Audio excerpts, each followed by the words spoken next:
नमस्कार दोस्तों, आज मैं आपको संतोषी माता की एक कथा सुनाऊंगी जिसमें संतोषी माता ने कैसे अपने भक्त के प्राण बचाए और संतोषी माता की जय जयकार होने लगी। आप सभी मेरे साथ बोलिए, संतोषी माता की जय। संतोषी माता की भक्त संतोषी माता को बहुत मानती थी, इसीलिए माता की वह बहुत प्रिय थी। लेकिन स्वर्ग में माता संतोषी से एक देवी पौलमी माता से बहुत चिढ़ती थी। उनकी चिढ़न तब और बढ़ जाती थी जब वो धरती पर संतोषी को माता की पूजा करते देखती थी। इसी कारण से माता संतोषी से बदला लेने के लिए देवी पौलमी धरती पर संतोषी की जीवन में हमेशा कोई ना कोई समस्या खड़ी करती रहती थी।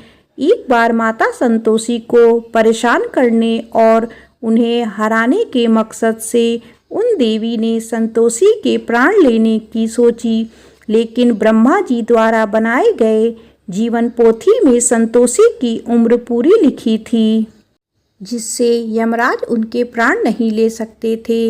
इसके लिए उन देवी ने षड्यंत्र रचा और दीमक राज को डरा धमकाकर उनसे जीवन पोथी से संतोषी के जीवन का कागज नष्ट करने के लिए कहा। दीमक राज ने अपने जीवन की रक्षा करने के लिए उनकी बात मानने पर राजी हो गए। जब यमराज ने संतोषी के जीवन को समाप्त पाया तो वो उसके प्राण लेने चले गए। ये बात जैसे ही संतोषी माता को पता चली कि संतोषी के प्राण ले लिए गए हैं तो वह बहुत क्रोधित हुई। तभी वहाँ नारद मुनि आ जाते हैं और माता संतोषी उनसे कहती है कि जरूर इसके पीछे किसी का षड्यंत्र है, क्योंकि संतोषी की किसी भी तरह की अकाल मृत्यु नहीं लिखी है। नारद मुनि कहते हैं कि फिर तो हमें जरूर ब्रह्मदेव के पास जाना चाहिए और इस बात का पता लगाना चाहिए कि माता संतोषी खुद अपनी भक्त के लिए तपस्या करने लग जाती हैं, जिसके कारण पूरे देवलोक में तूफान आ जाता है। सभी देवी देवता वहां जमा हो जाते हैं और माता संतोषी से प्रार्थना करते हैं कि वो तपस्या खत्म कर दे।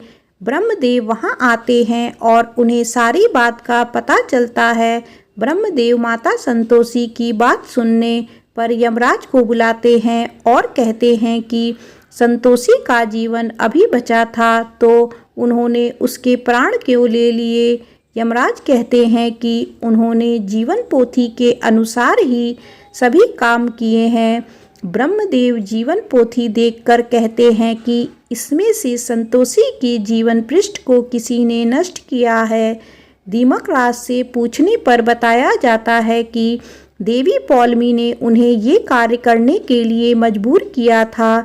इसके बाद संतोषी के प्राणों को वापस दिया गया और संतोषी मुख अग्नि से पहले मृत्यु शैया से खड़ी हो जाती है और सभी में माता संतोषी की जय जयकार होने लगती है।